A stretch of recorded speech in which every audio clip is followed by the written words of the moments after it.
Bengaluru city ఒక IT hub.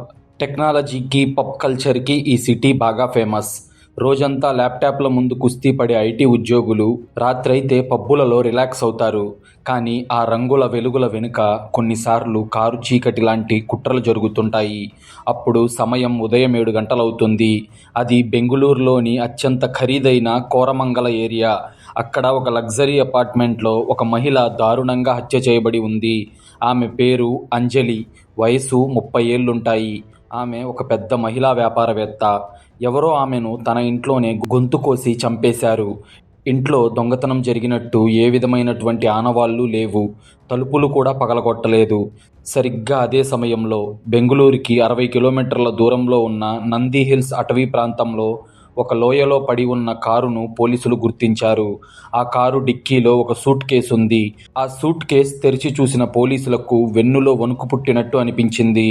అందులో దారుణంగా కొట్టి చంపబడిన మరో మహిళ శవముంది. ఆమె పేరు రియా. వయసు 28 ఏళ్లు. ఆమె ఒక ఫ్యాషన్ డిజైనర్. కోరమంగళలో అంజలి, నంది హిల్స్లో రియా. ఒకే రోజు 2 శవాలు దొరికాయి.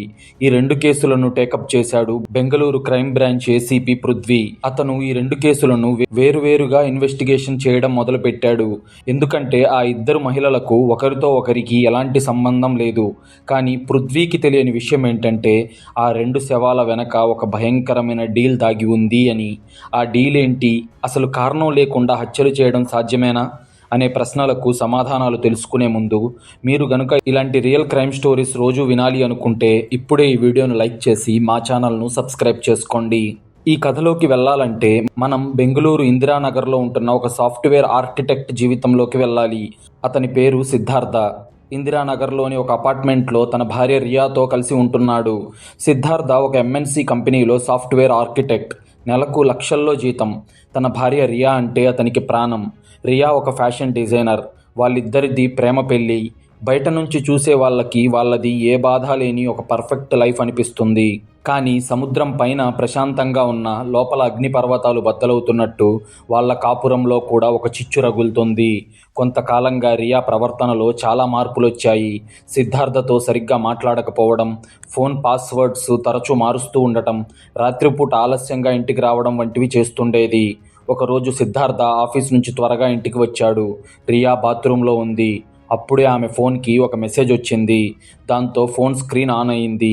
అందులో ఉన్న మెసేజ్ ఏంటంటే, బేబీ, నిన్న రాత్రి హోటల్ రూమ్లో నువ్విచ్చిన సుఖం ఇంకా మర్చిపోలేకపోతున్నా. ఎన్ని జన్మలెత్తినా అలాంటి సుఖం నాకు దొరకదు. I miss you baby. I love you. మళ్ళీ నువ్వు నాకు అలాంటి కిక్కు త్వరలోనే ఇవ్వాలని కోరుకుంటున్నా అని ఉండటం చూసిన సిద్ధార్థ గుండె ముక్కలయ్యింది. తను ప్రాణంగా ప్రేమించిన భార్య తనను మోసం చేస్తుందని అతనికి అర్థమైంది. కానీ అవతలి వ్యక్తి ఎవరో సిద్ధార్థకు తెలియదు. చూద్దామంటే ఫోన్ లాక్ చేసి ఉంది. రియా బాత్రూమ్ నుండి బయటకు రాగానే సిద్ధార్థ నిలదీశాడు. ఇద్దరి మధ్య పెద్ద గొడవ జరిగింది. రియా తన తప్పు ఒప్పుకోకుండా, నువ్వు నాకు టైం ఇవ్వట్లేదు, అందుకే నాకు వేరే తోడు కావాల్సి వచ్చింది, నేను వాడితోనే ఉంటాను, నాకు నీ దగ్గర నుంచి విడాకులు కావాలి అని సిద్ధార్థ మొహం మీదే తేల్చి చెప్పేసింది. దాంతో సిద్ధార్థ డిప్రెషన్లోకి వెళ్ళిపోయాడు. వారం రోజుల పాటు మందు తాగుతూ ఇంట్లోనే ఉండిపోయాడు. అతనికి పిచ్చెక్కిపోతుంది. రియాను చంపేయాలన్నంత కోపం వస్తుంది. కానీ అలా చేస్తే తన జీవితం కూడా నాశనం అవుతుందనే భయం అతనికి ఉంది. తన మైండ్ని డైవర్ట్ చేసుకోవడానికి ఆఫీస్ పని మీద చెన్నైకి వెళ్ళాడు. అదే సిద్ధార్థ చేసిన అతిపెద్ద తప్పు. ఆ ప్రయాణంలోనే అతను ఒక అపరిచితుడిని కలుసుకోబోతున్నాడు. ఆ కలయిక సిద్ధార్థ జీవితాన్ని ఒక నరకంలోకి నెట్టేయబోతుంది అని సిద్ధార్థకి తెలియదు. 2 రోజుల తర్వాత చెన్నై సెంట్రల్ నుంచి బెంగళూరుకి వెళ్లే శతాబ్ది ఎక్స్ప్రెస్ ఎక్కాడు సిద్ధార్థ. అతను ఫస్ట్ క్లాస్ ఏసీ బోగీలో కూర్చొనున్నాడు. చేతిలో ఒక విస్కీ బాటిల్ ఉంది. జీవితం మీద విరక్తితో తాగడమే ప్రపంచం అన్నట్టు తాగుతున్నాడు. సరిగ్గా అప్పుడే అతని ఎదురు సీట్లో ఒక వ్యక్తి వచ్చి కూర్చున్నాడు. అతను చూడటానికి చాలా స్టైలిష్గా ఒక కార్పొరేట్ లుక్లో ఉన్నాడు. అతను సిద్ధార్థను చూసి నవ్వుతూ, హాయ్, నా పేరు గౌతమ్, బెంగళూరు వెళ్తున్నారా అని పలకరించాడు. సిద్ధార్థ మౌనంగా అవును అని తల ఊపాడు. గౌతమ్ మెల్లగా సిద్ధార్థతో మాటలు కలిపాడు. గౌతమ్ కూడా తన దగ్గర ఉన్న మందు బాటిల్ బయటకి తీయడంతో ఇద్దరూ కలిసి తాగడం మొదలుపెట్టారు. మత్తు పెరిగే కొద్దీ మనుషుల మనసులో ఉన్న బాధలు బయటికి వస్తాయి అంటారు కదా. అలాగే సిద్ధార్థ తన భార్య రియా చేస్తున్న మోసం గురించి ఏడుస్తూ గౌతమ్కి చెప్పాడు. దాని లవర్ని ముక్కలు ముక్కలుగా నరికేయాలనుంది. కానీ పోలీసులకు దొరికిపోతానేమో అని భయం. అన్నాడు సిద్ధార్థ. అప్పుడు గౌతమ్ ఒక్క క్షణం సైలెంట్ అయ్యాడు. అతని కళ్ళల్లో ఒక విచిత్రమైన మెరుపు కనిపించింది. అప్పుడు గౌతమ్, బ్రో, నేను కూడా అచ్చం నీలాంటి సిచ్యువేషన్లోనే ఉన్నాను. నా భార్య పేరు అంజలి, చాలా ఆస్తిపరురాలు, కానీ నన్ను కుక్క కన్నా హీనంగా చూస్తుంది. మా ఆఫీస్లోని ఒక కుర్రాడితో అఫైర్ పెట్టుకొని నన్ను రోడ్డు మీద గెంటేయాలని చూస్తుంది. దాన్ని చంపేస్తే ఆస్తి మొత్తం నాకే వస్తుంది. కానీ నేను చంపితే పోలీసులు ముందు నన్నే పట్టుకుంటారు. ఎందుకంటే ఆమెను చంపే కారణం నా ఒక్కడికే ఉంది కాబట్టి అని గౌతమ్ చెప్పిన మాటలు సిద్ధార్థ్ మత్తులో ఉండి వింటున్నాడు. సరిగ్గా అప్పుడే గౌతమ్ ఒక భయంకరమైన డీల్ సిద్ధార్థ ముందు పెట్టాడు. బ్రో, పోలీసులకు కారణం దొరక్కపోతే ఎవ్వరినీ పట్టుకోలేరు. నీ భార్యను నువ్వు చంపితే దొరికిపోతావు, అలాగే నా భార్యను నేను చంపితే దొరికిపోతాను. అందుకే మనిద్దరం ఒక డీల్ చేసుకుందాం. నా భార్యను నువ్వు చంపు, నీ భార్యను నేను చంపుతా. ఇది ఒక రకమైన ఎక్స్చేంజ్ ఆఫర్ అనుకో. ఎందుకంటే నీ భార్యకు నాకు ఎలాంటి సంబంధం లేదు, అలాగే నా భార్యతో నీకు సంబంధం లేదు. పోలీసులకు మన మధ్య ఉన్న లింకు ఎప్పటికీ దొరకదు. మర్డర్ జరుగుతుంది, కానీ కారణం ఉండదు. మనం దొరికే ఛాన్స్ కూడా ఉండదు అని గౌతమ్ చెప్పగా సిద్ధార్థ ఆ మాటలు విని షాక్ అయ్యాడు. ఏం మాట్లాడుతున్నావు? నువ్వేమైనా పిచ్చోడివా? మర్డర్ ఏంటి? నేను చేయను. ఇలాంటివన్నీ సినిమాల్లో మాత్రమే జరుగుతాయి అని నవ్వేశాడు సిద్ధార్థ. అప్పుడు గౌతమ్ సీరియస్గా, బ్రో, నేను సీరియస్గానే చెప్తున్నాను. నా భార్య అంజలి డీటెయిల్స్ నీకు ఇస్తాను. నువ్వు నీ భార్య రియా డీటెయిల్స్ నాకివ్వు. ఒక్కసారి ఆలోచించు, మన ఇద్దరి ప్రాబ్లం తీరిపోతుంది అని అనగా సిద్ధార్థ్ బాగా మత్తులో ఉన్నాడు. గౌతమ్ మాటలను ఒక జోక్లా తీసుకొని నవ్వుతూ రియా ఫోటో, ఆమె ఇంటి అడ్రస్ గౌతమ్కు ఇచ్చాడు. మరుసటి రోజు ఉదయం రైలు బెంగళూరు మెజెస్టిక్ స్టేషన్కు చేరుకుంది. సిద్ధార్థ లేచి చూసేసరికి ఎదురుగా గౌతమ్ లేడు. రాత్రి జరిగిందంతా ఒక పీడకల అనుకొని సిద్ధార్థ్ తన ఇంటికి వెళ్ళిపోయాడు. కానీ ఆ రాత్రి చేసిన ఆ చిన్న తప్పు అతని మెడకు ఉరితాడు కాబోతుందని సిద్ధార్థకి తెలియదు. సిద్ధార్థ ఇందిరానగర్లోని తన ఫ్లాట్కి చేరుకున్నాడు. ఇంటికి తాళం వేసి ఉంది. రియా కూడా ఇంట్లో లేదు. బహుశా తన లవర్తో ఉండి ఉంటుంది అనుకున్నాడు సిద్ధార్థ. సరిగ్గా అప్పుడే అతని ఫోన్కి ఒక అన్నోన్ నెంబర్ నుంచి ఒక వాట్సాప్ మెసేజ్ వచ్చింది. అందులో ఒక ఫోటో ఉంది, ఒక సూట్ కేస్, దాని నిండా రక్తం, అందులో రియా శవం ఉంది. అది చూసి సిద్ధార్థ గుండె ఆగిపోయినంత పని అయ్యింది. చేతిలో ఫోను జారి కింద పడింది. కళ్ళల్లో చీకట్లు నిండిపోయాయి. వెంటనే అదే నెంబర్ నుంచి సిద్ధార్థకి ఫోన్ వచ్చింది. వాయిస్ మార్చి మాట్లాడుతున్నాడు, కానీ అది గౌతమే. హలో పార్ట్నర్, డీల్ ప్రకారం నేను నీ ప్రాబ్లం సాల్వ్ చేశాను. నీ భార్య చనిపోయింది. ఇప్పుడు నీ వంతు. రేపు రాత్రి నువ్వు కోరమంగళలోని అపార్ట్మెంట్కి వెళ్ళి నా భార్య అంజలిని చంపాలి. నీకు ఏ ఇబ్బంది లేకుండా ఒక తుపాకీ, గ్లౌజులు మీ ఇంటి ముందున్న పోస్ట్ బాక్స్లో పెట్టాను. ఒకవేళ నువ్వు నా భార్యను చంపకపోతే రియాను నువ్వే చంపావని పోలీసులకు ప్రూఫ్స్ పంపిస్తాను. చాయిస్ నీదే, ఒకసారి ఆలోచించుకో అని కాల్ కట్ చేశాడు గౌతమ్. అదంతా విన్న సిద్ధార్థ పిచ్చోళ్లా ఏడుస్తున్నాడు. దేవుడా, నేనేం చేశాను? మత్తులో ఆ సైకోగాడికి నా భార్య డీటెయిల్స్ ఇచ్చాను. వాడు నిజంగానే నా భార్యను చంపేశాడు. ఇప్పుడు నేను వాడి భార్యను చంపకపోతే నన్ను జైలుకు పంపిస్తాడు అని పోలీసులకు దొరికిపోతానన్న టెన్షన్తో మరుసటి రోజు రాత్రి సిద్ధార్థ కోరమంగళలోని అంజలి అపార్ట్మెంట్కు వెళ్ళాడు. గౌతమ్ పంపిన డీటెయిల్స్తో పవర్ కట్ అయినప్పుడు బాల్కనీ ద్వారా లోపలికి ప్రవేశించాడు. చీకట్లో అంజలి మంచం మీద పడుకొని ఉంది. సిద్ధార్థ చేతులు వణుకుతున్నాయి. ఎప్పుడూ ఒక చీమను కూడా చంపనివాడు ఇప్పుడు గన్ పట్టుకున్నాడు. సరిగ్గా అప్పుడే అంజలి లేచింది. ఎవరు నువ్వు అని గట్టిగా అరిచింది. అప్పుడు సిద్ధార్థ భయంతో పానిక్ అయిపోయి గన్ను ట్రిగ్గర్ నొక్కాడు. కానీ బుల్లెట్ రాలేదు, ఎందుకంటే అది ఒక నకిలీ గన్ కాబట్టి. వెంటనే అంజలి అరుస్తూ అతన్ని పక్కకు నెట్టబోగా ప్రాణభయంతో సిద్ధార్థ పక్కనే ఉన్న ఒక ఇనుపరాడ్డు తీసుకొని ఆమె తల మీద, గొంతు మీద బలంగా కొట్టాడు. అంతే, అంజలి కుప్పకూలిపోయి అక్కడికక్కడే చనిపోయింది. నిజానికి అక్కడ ఆ సమయానికి ఇనుపరాడ్డు ఉండేలా చేసింది కూడా గౌతమే. సిద్ధార్థ భయంతో వణుకుతూ ఎవరికీ కనపడకుండా అక్కడి నుండి పారిపోయాడు. ఇంటికి వచ్చి గౌతమ్కు మెసేజ్ చేశాడు. నేను నీ భార్యను చంపేశాను. మన డీల్ క్లోజ్ అయిపోయింది. ఇక నువ్వు నా జోలికి రావద్దు అని. ఇప్పుడు మళ్ళీ కథ మొదట ఎక్కడైతే మొదలైందో అక్కడికి వచ్చింది. అంజలి శవం కోరమంగళలో, రియా శవం నంది హిల్స్లో దొరికింది.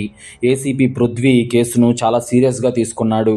ముందుగా కోరమంగళలో జరిగిన అంజలి మర్డర్ను ఇన్వెస్టిగేషన్ చేశాడు. సీసీ కెమెరాల ఆధారంగా అంజలి అపార్ట్మెంట్ వైపు పరిగెత్తుకుంటూ వెళ్తున్న సిద్ధార్థను పోలీసులు ట్రేస్ చేశారు. వెంటనే పోలీసులు ఇందిరానగర్ వెళ్లి సిద్ధార్థను అరెస్ట్ చేశారు. ఇంటరాగేషన్ రూమ్లో సిద్ధార్థ ఏడుస్తూ పృథ్వీకి మొత్తం నిజం చెప్పేశాడు. సార్, నేను కావాలని చంపలేదు సార్. ట్రైన్లో పరిచయమైన గౌతమ్ అనే వ్యక్తి నా భార్య రియాను చంపేసి నన్ను బ్లాక్మెయిల్ చేసి అంజలిని చంపమన్నాడు. ఇది ఒక ఎక్స్చేంజ్ మర్డర్ సార్ అని చెప్పాడు సిద్ధార్థ. పృథ్వీకి మైండ్ బ్లాక్ అయ్యింది. వాట్? మర్డర్ ఎక్స్చేంజా? అంటే నంది హిల్స్లో దొరికింది నీ భార్య రియా శవం అన్నమాట అంటూ వెంటనే పృథ్వీ నంది హిల్స్లో దొరికిన రియా పోస్టుమార్టం రిపోర్ట్ తెప్పించుకున్నాడు. ఆ రిపోర్ట్ చదివిన పృథ్వీ ముఖంలో రంగులు మారాయి. అతనికి ఒక భయంకరమైన షాకింగ్ నిజం తెలిసింది. వెంటనే పృథ్వీ ఒక లాఠీ తీసుకొని సిద్ధార్థ దగ్గరికి వచ్చి నవ్వుతూ, సిద్ధార్థ, నువ్వు ఒక అద్భుతమైన కథ చెప్పావు, కానీ అందులో ఒక చిన్న లాజిక్ మిస్ అయింది అని అనగా సిద్ధార్థ అయోమయంగా మొహం పెట్టి, ఏంటి సార్ అది అని అడిగాడు. అప్పుడు పృథ్వీ, నీ భార్య రియాను ఆ గౌతమ్ ట్రైన్ జర్నీ తర్వాత చంపలేదు. రియా శవం బిగుసుకుపోవడాన్ని బట్టి చూస్తే ఆమె చనిపోయి కనీసం 4 రోజులవుతుంది. అంటే నువ్వు చెన్నైలో శతాబ్ది ఎక్స్ప్రెస్ ఎక్కడానికి 2 రోజుల ముందే నీ భార్య హత్య చేయబడింది అని అనగా సిద్ధార్థకి దిమ్మ తిరిగిపోయింది. అదేంటి సార్, నేను ట్రైన్ ఎక్కేటప్పటికి ఆమె బతికే ఉంది. నాకు గౌతమ్ ట్రైన్లోనే కలిశాడు. వాడు నా దగ్గర నుంచి డీటెయిల్స్ తీసుకున్నాకే కదా చంపింది. లేకపోతే వాడికి నా భార్య ఎలా తెలుస్తుంది అని ఆశ్చర్యంగా అడగ్గా పృథ్వీ కుర్చీలో వెనక్కి వాలి కాసేపు ఆలోచించి, లేదు సిద్ధార్థ, ఆ గౌతమ్ నీకు ట్రైన్లో అనుకోకుండా కలవలేదు. అదొక పక్కా ప్లాన్. వాడు నిన్ను టార్గెట్ చేసుకొనే నీ దగ్గరకు వచ్చాడు. వాడు నీ భార్యను డీల్లో భాగంగా చంపలేదు, ముందే చంపేశాడు. అసలు ఆ గౌతమ్ గాడికి నీ భార్య రియాకి సంబంధం ఏంటి? వాడు నిన్నెందుకు వాడుకున్నాడు అనేదే నాకు అర్థం కావట్లేదు అన్నాడు పృథ్వీ. ఏసీపీ పృథ్వీ రంగంలోకి దిగాడు. గౌతమ్ హిస్టరీ మొత్తం తీయించాడు. చనిపోయిన అతని భార్య అంజలి కాల్ డేటా, బ్యాంక్ అకౌంట్స్ అన్నీ చెక్ చేశాడు. అప్పుడే పృథ్వీకి ఒక దిమ్మ తిరిగే నిజం తెలిసింది. ఆ నిజమేంటో తెలుసా? సిద్ధార్థ భార్య రియా ఎఫ్ఐఆర్ పెట్టుకున్నది వేరెవరితోనో కాదు, ఆ గౌతమ్తోనే. అవును, రియా గౌతమ్ ఇద్దరూ అక్రమ సంబంధం నడుపుతున్నారు. కానీ అసలు ఏం జరిగిందంటే, గౌతమ్కు అంజలి అనే కోటీశ్వరరాలితో పెళ్ళయింది. నిజానికి గౌతమ్ ఆస్తి కోసం మాత్రమే అంజలిని పెళ్లి చేసుకున్నాడు. రియాతో ఎంజాయ్ చేసేవాడు. ఒకరోజు అంజలికి గౌతమ్ రియాల అఫైర్ గురించి తెలిసిపోయింది. అంజలి గౌతమ్కు విడాకులు ఇచ్చి ఆస్తిలో ₹1 కూడా దక్కకుండా రోడ్డు మీదకు గెంటేస్తానని బెదిరించింది. అదే సమయంలో రియా కూడా గౌతమ్ మీద ప్రెషర్ తీసుకొచ్చింది. నువ్వు నీ భార్యని వదిలేసిరా, లేదంటే మన ఫోటోలు బయట పెడతాను అని బెదిరించింది. 2 వైపులా ఇరుక్కుపోయిన గౌతమ్ ఒక సైకోలా మారాడు. ఒక మాస్టర్ ప్లాన్ వేశాడు. ముందుగా తనని బ్లాక్మెయిల్ చేస్తున్న తన లవర్ రియాను దారుణంగా చంపేసి శవాన్ని ఒక సూట్ కేసులో కుక్కి నంది హిల్స్లో పడేశాడు. ఆ తర్వాత తన భార్య అంజలిని కూడా చంపాలి. కానీ తను చంపితే నేరుగా తానే దొరుకుతాడు. అందుకే రియా భర్త అయిన సిద్ధార్థను వాడుకోవాలనుకున్నాడు. సిద్ధార్థ చెన్నై వెళ్ళాడని తెలుసుకొని అతన్ని ఫాలో అవుతూ ట్రైన్లో అతని ఎదురుగా వెళ్ళి కూర్చున్నాడు. మందు తాగించి మాయమాటలు చెప్పి మర్డర్ ఎక్స్చేంజ్ డీల్ కుదుర్చుకున్నాడు. సిద్ధార్థ భార్య రియాను తాను ముందే చంపేసిన ఆ డీల్ వల్లే తాను చంపినట్టు సిద్ధార్థను నమ్మించి అతన్ని బ్లాక్మెయిల్ చేసి అంజలిని సిద్ధార్థ చేతులతో చంపించాడు. అంటే గౌతమ్ తన లవర్ను చంపుకున్నాడు. ఒక అమాయకుడి చేత తన భార్యను చంపించి ఆస్తిని కొట్టేయాలని చూశాడు. నిజంగా ఎంత దారుణమో కదా. మొత్తం నిజం తెలుసుకున్న ఏసీపీ పృథ్వీ గౌతమ్ను పట్టుకోవడానికి ఒక ట్రాప్ సెట్ చేశాడు. గౌతమ్ అంజలి ఆస్తి మొత్తం కొన్ని రోజులకే తన పేరు మీదకు మార్చుకొని లండన్ పారిపోవడానికి బెంగళూరు ఇంటర్నేషనల్ ఎయిర్పోర్ట్కు చేరుకున్నాడు. సరిగ్గా అతను ఎయిర్పోర్ట్ లోపలికి వెళ్తున్న టైంలో పోలీసులు అతన్ని చుట్టుముట్టారు. ఏసీపీ పృథ్వీ గౌతమ్ ఎదురుగా వెళ్ళి నిలబడ్డాడు. ఏం గౌతమ్, ఫ్లైట్ టైం అయిందా ఏంటి, అంత కంగారు పడుతున్నావు? కానీ నీకు టికెట్ ఎయిర్పోర్ట్కి కాదు, సెంట్రల్ జైలుకి కన్ఫర్మ్ అయింది అని లాగి అతని చెంప మీద ఒక్కటిచ్చాడు. అప్పుడు గౌతమ్ కంగారుగా, నన్నెందుకు కొట్టారు ఆఫీసర్? అసలు నన్ను ఎందుకు ఆపుతున్నారు? నా భార్యను నేను చంపలేదు సార్, ఆ సిద్ధార్థగాడే చంపాడు, నాకే సంబంధం లేదు అన్నాడు గౌతమ్. అప్పుడు పృథ్వీ నవ్వి, అవును, అంజలిని చంపింది సిద్ధార్థే, కానీ రియాను చంపింది నువ్వే కదరా. రియా చేతి గోళ్లల్లో దొరికిన చర్మం తాలూకు డిఎన్ఏ నీ డిఎన్ఏతో మ్యాచ్ అయింది. సూట్ కేసు మీద నీ ఫింగర్ ప్రింట్స్ ఉన్నాయి. నువ్వు వేసిన మాస్టర్ ప్లాన్ చాలా బాగుంది, కానీ నువ్వే ఒక చిన్న క్లూను వదిలేశావు. అదే శవం కుళ్ళిపోయే టైమింగ్. ఇప్పుడు అదే నిన్ను పట్టించింది అని అనగా గౌతమ్ ముఖంలో ఎక్స్ప్రెషన్స్ మారిపోయాయి. వాడి సైకో ప్లాన్ మొత్తం ఫెయిల్ అయ్యింది అని వాడికి అర్థమైపోయింది. పోలీసులు వాడి చేతులకి బేడీలు వేశారు. గౌతమ్కు రియాను చంపినందుకు, అంజలి మర్డర్కు ప్లాన్ వేసినందుకు యావజ్జీవ కారాగార శిక్ష పడింది. అలాగే సిద్ధార్థకు అంజలిని ప్రాణభయంతో చంపినందుకు, నేరం ఒప్పుకున్నందుకు 10 ఏళ్ల జైలు శిక్ష పడింది. ఇప్పుడు సిద్ధార్థ తన జీవితాన్ని తలుచుకొని జైలు గోడల మధ్య కూర్చొని ఏడుస్తున్నాడు. తన భార్య ద్రోహం చేసింది అన్న బాధ కంటే ఒక దుర్మార్గుడి మాయలో పడి ఒక అమాయకురాలిని చంపాను అనే బాధ అతన్ని జీవితాంతం వెంటాడుతుంది. చూశారు కదా, మోసం అనేది ఎప్పుడూ ఒంటరిగా రాదు, అది తనతో పాటు చావుని కూడా తీసుకొస్తుంది.